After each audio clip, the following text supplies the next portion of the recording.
Selama saya di Indonesia, itu yang saya ambil pelajaran, kita orang Indonesia selalu harus dunia. Tidak ada akhirat sendiri. Dunia dan mau kaya di dunia kaya, selamat di dunia selamat. Jadi dunia itu harus dibawa. Kalau udah bahasanya akhirat, pasti orang bertanya, terus dunia kita gimana? Makanya begitu saya membaca sukses dunia akhirat, oh ini Indonesia ini.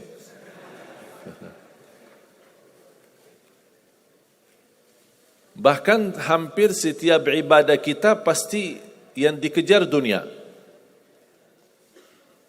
Saya sudah dakwah sebelum di Indonesia, di mana-mana, tapi baru pertama kali pas saya di Indonesia diminta amalan, gimana supaya dapat amalan mudah kerja, dapat amalan mudah urusan, dapat amalan lancar rezeki, dapat amalan. Jadi ujung-ujungnya semua untuk urus dunia. Makanya saya buatkan satu buku, habis saya sudah fahami dan belajari karakter orang Indonesia. Orang Indonesia dah mau yang ribet-ribet, mau yang mudah, yang enak dan masuk surga. Betul?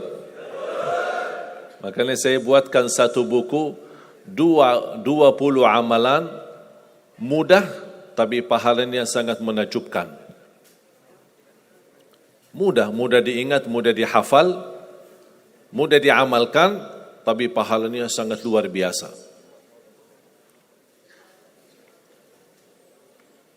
Bapak Ibu jamaah sekalian, kalau benar-benar ingin Anda sukses dunia akhirat, harus kita percaya sepenuhnya takdir. Kuncinya di situ. Percaya sepenuhnya takdir. Takdir itu menjadi salah satu rukun iman. Rukun iman ada berapa? 6. Rukun Islam? 5. Salat berapa waktu? 5 atau 4? Yakin 5.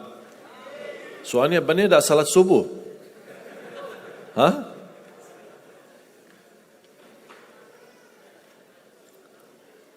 Takdir itu menjadi salah satu rukun iman. Tapi banyak di antara kita yang belum percaya sepenuhnya soal takdir. Dan kita sifat manusia, mohon maaf, suka tidak adil. Contoh, kalau Allah berikan karunia, nikmat, pertama kita lupa bersyukur. Yang kedua, kita tidak pernah berkata sama Allah, ya Allah kenapa aku dapat nikmat ini? Tapi sebaliknya, kalau kita diuji oleh Allah, kita kurang sabar dan kita bertanya sama Allah, ya Allah kenapa saya diuji? Faham enggak? Kalau kita dapat nikmat, ada enggak orang-orang yang lulus misal ujian, dia berkata, ya Allah kenapa saya lulus ujian? Tak pernah. Tapi kalau dia tidak lulus, dia bilang apa? Ya Allah kenapa saya tidak lulus? Ketika ditimpa musibah, dia selalu merasa nyesal atau merasa sakit hati, tersinggung. Berkata sama Allah, kenapa saya diuji? Padahal saya orang baik. Saya jaga salat, saya berusaha mendekat sama Allah. Tapi saya merasa bertambah berat ujiannya. Tapi sebaliknya, ketika diberikan nikmat, dia tidak pernah menyebutkan, ya Allah kenapa saya mendapatkan nikmat ini? Kayaknya si fulan lebih fantas mendapatkan nikmat. Itu tanda manusia tidak adil. Tidak bersikap adil. Makanya subhanallah, semakin anda mantap imannya terhadap takdir, semakin hidupmu jadi nikmat. Saya kasih contoh.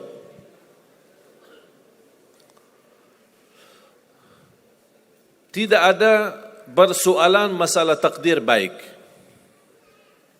Itu bukan masalah bagi kita. Justru kita bertambah senang kalau kita mendapatkan takdir yang baik. Tapi yang menjadi persoalan bermasalah bagi kita adalah takdir buruk. Ketika ditimpa musibah, ketika ada ujian, ada sakit, kesulitan, penghasilan yang tidak mencukupi, dan banyak masalah keluarga, masalah rezeki, masalah sama majikan, masalah di kerjaan, itu yang membuat banyak beban fikiran.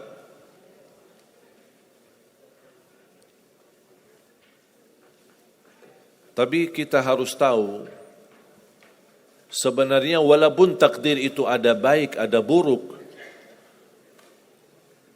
kenyataannya buruk, nampaknya buruk, tapi hakikahnya baik. Hakikahnya baik. Tapi kapan kita bisa tahu takdir yang buruk ini bisa menjadi baik bagi kita? Belum tentu sesaat terjadi ujian itu.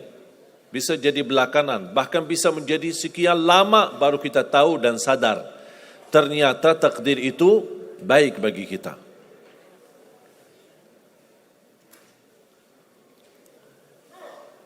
Saya kasih contoh melalui cerita. Saya buatkan satu cerita ingin memberikan pesan kepada orang muslim, orang beriman, betapa besar karunia Allah dan pertolongan Allah melalui takdir. Ada seorang berdoa, dan saya yakin anda semua berdoa. Setiap berkesempatan, setiap salat, setiap sujud atau tahajud, duha, pasti anda semua berdoa. Ada yang diinginkan, ada yang hajat-hajat yang belum terkabul, belum tercapai. Bertemu orang salih, bertemu ulama, bertemu habib, minta didoakan, tolong doakan, semoga lancar urusan saya, semoga dapat jodoh, semoga insya Allah dapat keturunan, semoga hasil dan rezeki yang saya dapatkan menjadi berkah dan bermanfaat bagi saya dan keluarga. Ada orang berdoa kepada Allah Subhanahu wa taala. Mohon jamaah sekalian dengar cerita ini baik-baik, karena ada pesan hikmah yang kita bisa ambil.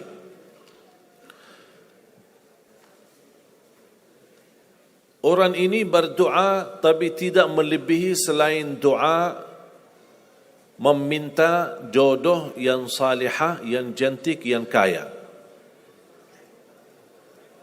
Itu aja doanya, tak ada yang lain. Setiap salat, ya Allah, jodoh yang salihah, yang cantik, yang kaya.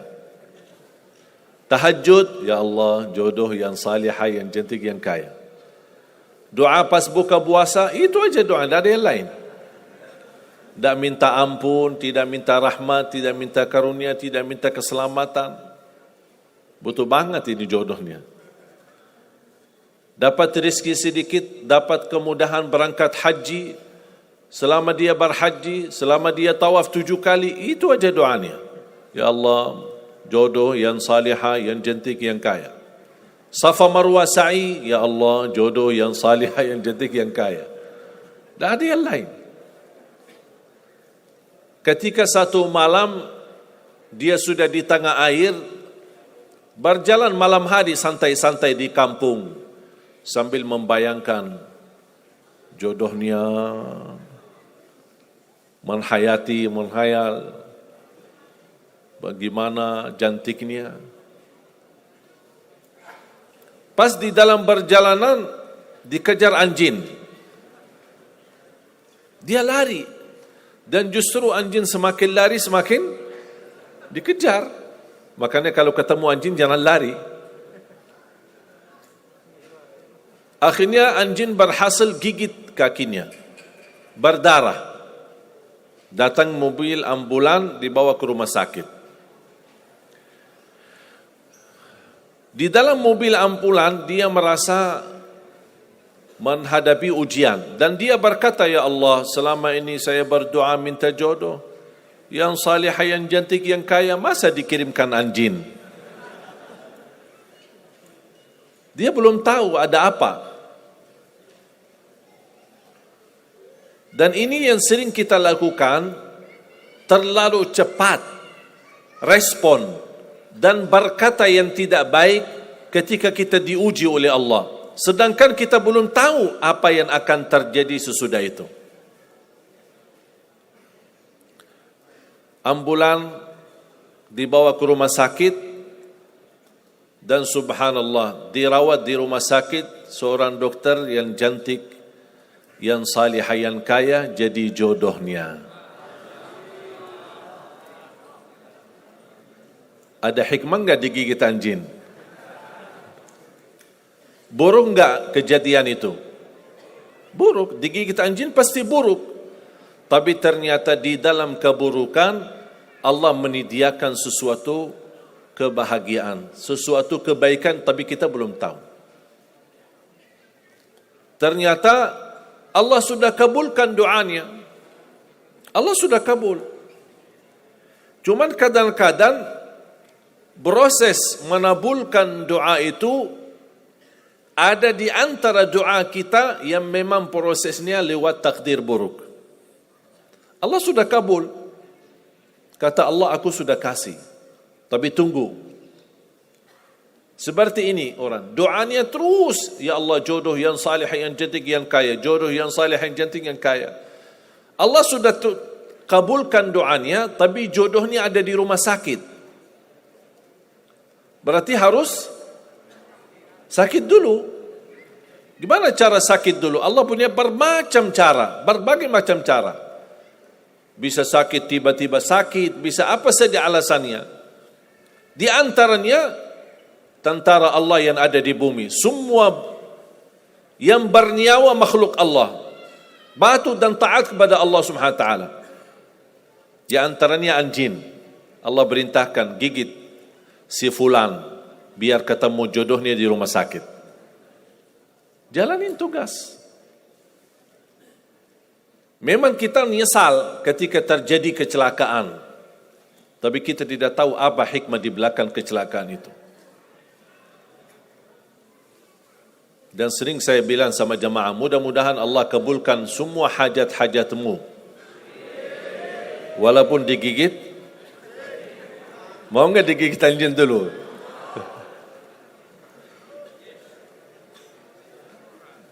Sebenarnya kalau kita tahu rahasia takdir, apapun yang akan terjadi, kita tidak ada kekhawatiran.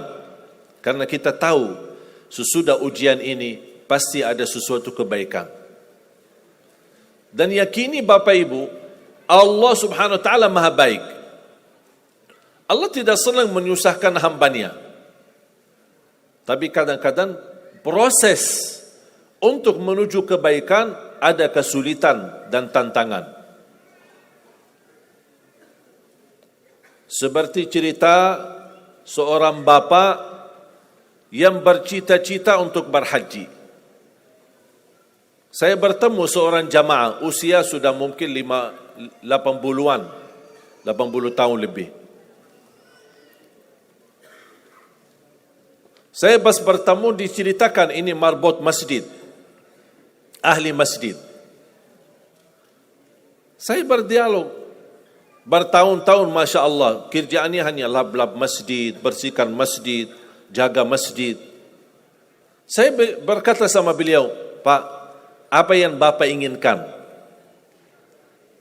Tahu enggak jawabannya apa? Saya ingin haji. Tapi saya orang tidak mampu. Doakan mudah-mudahan saya bisa haji. Saya bilang, insya Allah Pak, kalau soal haji, soal umrah, itu tidak tergantung dengan kemampuan. Ada orang yang tidak punya uang sama sekali, tapi dapat dipanggil bisa haji. Karena haji dan umrah itu hadiah dan panggilan Allah Subhanahu wa taala bagi hambanya. Bahkan justru ada orang yang banyak hartanya, tapi tidak tertutup hatinya untuk ke tanah suci. Boleh kita bercita-cita, berkeinginan ke tanah suci, tapi jangan digantungkan persoalan ini masalah kemampuan. Nanti kalau saya ada uang, saya mau haji dan umrah. Belum tentu saat sudah ada uang, belum tentu haji dan umrah. Kalau belum dipanggil oleh Allah Subhanahu wa taala. Saya berkata sama beliau, Bapak kalau sudah saatnya dipanggil oleh Allah, pasti Bapak akan berhaji. Tiba-tiba saya menerima telefon dari anak beliau. Habis saya ketemu kira-kira beberapa bulan, saya terima telefon menyampaikan bapaknya kecelakaan. Kok gimana kecelakaan? Apa ceritanya? Dia bilang habis keluar dari masjid, pulang malam hari, nampaknya ada mobil, pas ayahnya lagi seberang jalan, ada mobil tidak memperhatikan, kemudian tabrak. Alhamdulillah tidak terlalu parah, cuman perlu dirawat di rumah sakit sedikit, sebentar. Saya ke sana, pergi. Rumah sakitnya di mana? Dikasih tahu alamatnya. Saya datang kunjung silaturahim. Pas beliau bertemu dengan saya, nangis dan pingin peluk saya. Dan terus saya tanya gimana? Kata beliau, ada cerita yang istimewa terjadi sama saya. Ternyata orang yang menabrak beliau, orang yang kaya.